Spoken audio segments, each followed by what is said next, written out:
Good morning, everyone. Happy Friday. I'm Nicole Fogel, founder of Shift. I hope everyone is doing well as we reemerge. And we are going to try something new this morning. We are going to try to stick to a 20-minute format. We have a really special guest this morning. She was one of the first people that I invited. Dr. Zelana Montminy is a renowned behavioral scientist and positive psychologist, delivering a fresh perspective rooted in science. Whether it's as a researcher, a best-selling author of the book 21 Days to Resilience, keynote speaker, or hosting a television show, Dr. Zelana is paving the way to mental fitness. Let's bring her on. It's so nice to see you. It's so nice to see you too. I know so much has changed since our lunch, Mhm. including a new addition. So congratulations, Mama. Thank you. For anyone that doesn't know you, can you tell us a little bit about you?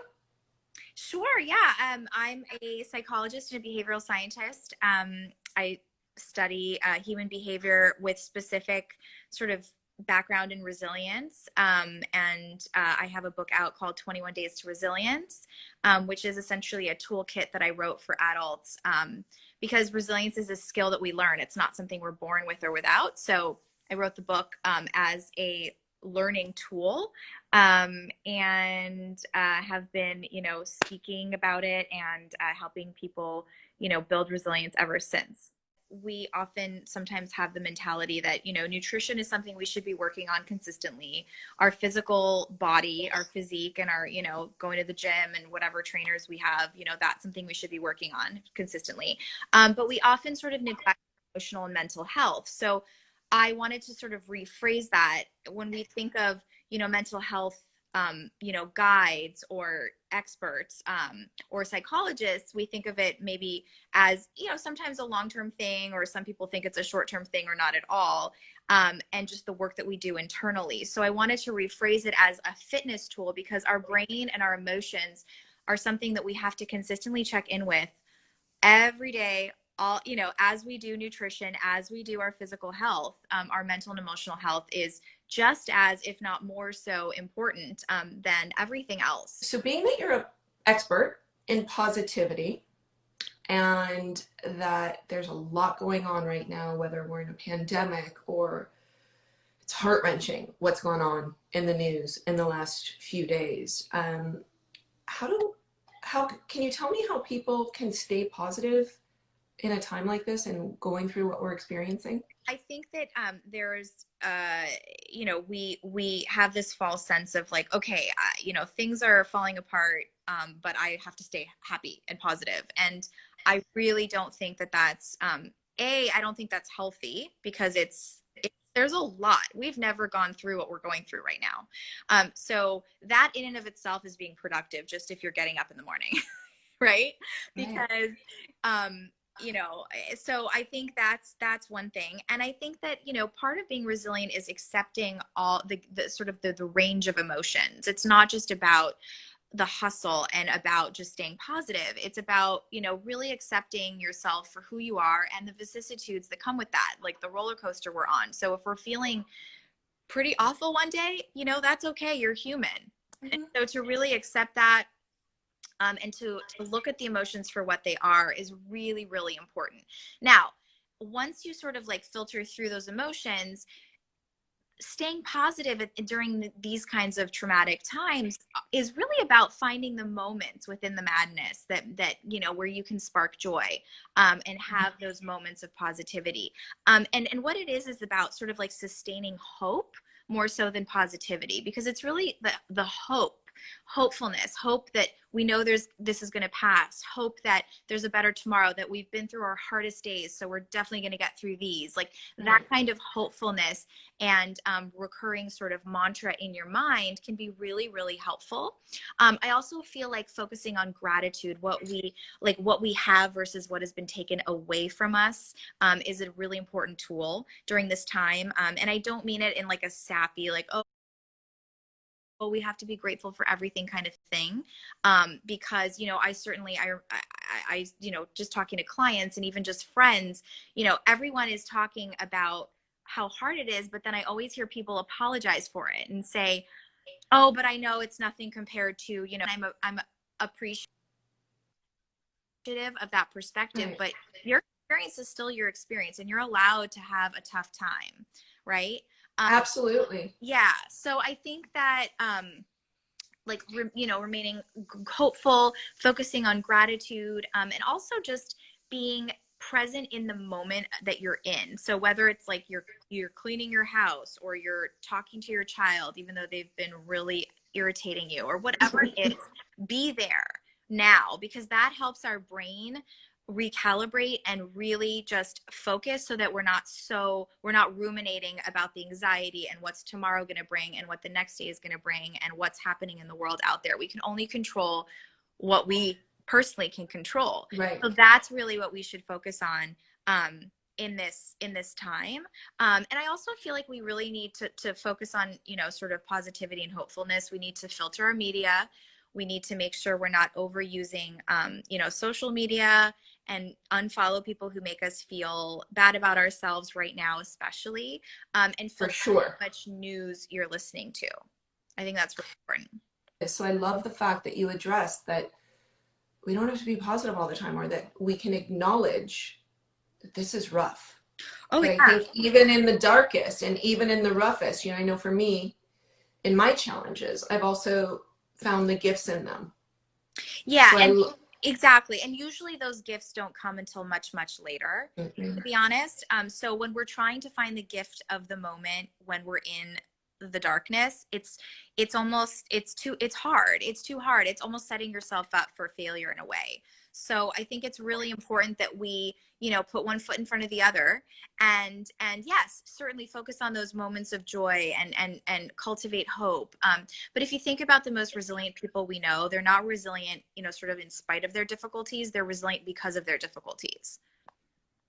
Exactly. And see, you kind of segued for me. I know you didn't mean to set me up for the segue, but you did. Um, so let's talk about resilience, because that's something else you specialize in. How does one, wherever they are in their process, find resilience in a time like this? Well, I think this time is just in and of itself something, a time that we can practice being resilient. And really what resilience is, it's not just about bouncing back, and it's not just about, persevering. It's about how do we take our challenges, and how can we, be different in sort of a better way. So I think that's sort of the nuggets that we have to pull from this, and that'll come over time. It's not something we have to actively be thinking about, but the other thing to remember about resilience that I think people often overlook is that just because we're going through trauma and challenge does not make us resilient. We all No, know people who've been through really, really hard times and who are still victims of those traumas. So, it's really about how do we sort of, take the learnings from this. What is this exposing about ourselves? How are we being broken open? What is this revealing that can help us sort of change and strengthen and grow? do you have any one or two maybe tools to give someone to Yeah. try to find that? Yeah, I mean, there's so many, and I actually talk about 21 different tools in my book, and I have people like practice them, sort of written like a journal. My book, 21 Days to Resilience, for those of you who've just kind of signed on.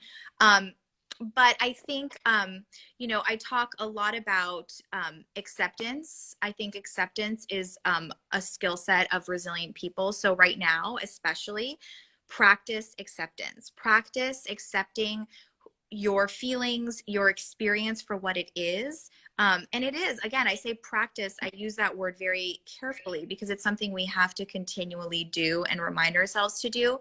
But almost like one of the tips is talk to yourself or treat yourself like you would your best friend. If your best friend was complaining about a bad day, you wouldn't say to your best friend, like, what's wrong with you? Why are you having a bad day? You have so much, Mhm. but often that's how hard we are on ourselves, right? So Absolutely. that's kind of how we need to flip the conversation in our own mind. So acceptance is a big piece of this. And I would also say this is the time to I talk about humor a little bit and just joy in resilience. And resilient people are really good about it's not how hard they work, it's about how effective and efficient are they at taking breaks and recalibrating to help them kind of persevere. So during this time, make sure that you are focusing on yourself, focusing on self-care, even if you're home with, 4 kids or whatever it is, and it's all encompassing, even if it's 3 minutes with the door closed in your closet because you're going to dance to your favorite song, do it. Just do what it takes to have your moment so that you can come back recalibrated and refreshed. That's resilient people are really good at that. Yes, you have a pile of dishes in the sink, but if your kid is running around singing and painting and they ask you to join, maybe you should. Or if you don't have kids and you're by yourself at home, what are the things that you used to do as a kid that you couldn't even hear your caretaker or parent say, hey, it's dinner time, that you were like really in your flow? Maybe it's time to do something like that again, right? So those are like little things that we can do day to day to persevere. Yeah, it's so, I love that. And it's so funny because, well, you said two things that really resonated with me. I remember a couple weeks ago, I was talking to my best friend of 20 years, and she was being a little bit tough on herself. And I said to her, as her best friend, I said, do you hear the way you're speaking to yourself? I said, if I spoke to you that way, I wouldn't be your best friend anymore. So try to talk to yourself in a way that you think I would talk to you. Right. And that was one thing that really resonated with me. And last night, was kind of decompressing from my day. And I'll be honest, instead of doing the sound bath I had in my schedule to do, I got lost in Instagram and I saw a childhood friend of mine who's just dabbling in the DJ skills. And she puts herself up there live. And it was so fun because I got stuck there. And then I saw tons of the girls that I grew up with. And it was just like an impromptu dance party with my friend on the tables, just experience and doing what she does as a kid. And I just found it to be such a mood and energy lifter. I thought it was so awesome. And I think those are two examples of what you were just sharing. Totally. I'm You really have so much incredible insight. I wanted to know, as we navigate through this time, besides what we just talked about, if you have any pointers that you think would be helpful for people to boost and keep their emotional state as balanced or as healthy as possible. Yeah, I mean, I would just say like what we've been talking about is that it doesn't have to be balanced. In fact, like balance doesn't exist at all. Sometimes, certain things that we do take more time than others, and that's okay. We've never been through this. So whoever we are all over the world, we are all this changed world. And the uncertainty is really, really tough for humans to experience. Uncertainty, and not knowing and new information coming at us from all angles. So really try to filter what you're digesting in terms of, the news and the media. Focus on one or two experts or doctors or epidemiologists or sources that you trust, and then just stick to that. Don't like go on, CNN, and then there's a Fox News thing, and then there's this and that. Just stick to one or two places that you get your news. Stay vigilant, obviously stay safe, but also know that this will pass in some way, and things may change, and they may change permanently, and hopefully they change for the better. But it's up to us to focus on what we can control versus what's out of our control. And really, that's how we're going to stay resilient during this time. That's amazing. And thank you for that. You sort of actually answered the last question that I like to ask people, which is, as we go from like this global pause or and from being a caterpillar, hopefully to a butterfly, as we reemerge, what final words of wisdom, which you may have already given, can you leave us with? I would just say that we are in, it's almost a, sort of a gift to have this kind of time together. And I think that it's really, really, really, hold on, my daughter. Yes. Joys of being a working mom. Yeah, so no, I would say that, it really is a gift in a sense, as hard and as difficult this time can be, for all of us. And so many of us are struggling. They're in years, we are going to look back at this time and remember how we felt versus what we did. So don't be so hard on yourself in terms of being, productive or doing a certain thing that you always thought you would do, or learning a new language or learning, how to make sourdough bread. Like, just, know that whatever you're going through is enough, and that you focus on yourself and whoever's around you, and maintaining, your mental health and your energy. And there are going to be bad days, and there are also going to be great days. And if those great days haven't come yet, they are coming. So just to focus on that, and to know that, we are so powerful, and we have the ability to change our outcomes by the way that we think about our world and our perspective. So once we're able to shift that for ourselves, the world is your oyster. So really work on that. And that's also why I wrote the book, because it does give, sort of these like consistent tools and tips that we can do to change our mindset.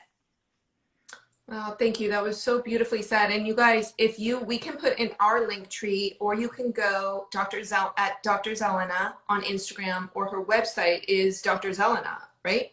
Yeah, DRZELANA. Yeah. You, yes, and then you can find resources for her book, which is amazing. All right, sweetheart, have the most beautiful day, and thank you so much for doing this with me. Thank you Bye, all. honey. Bye. Bye.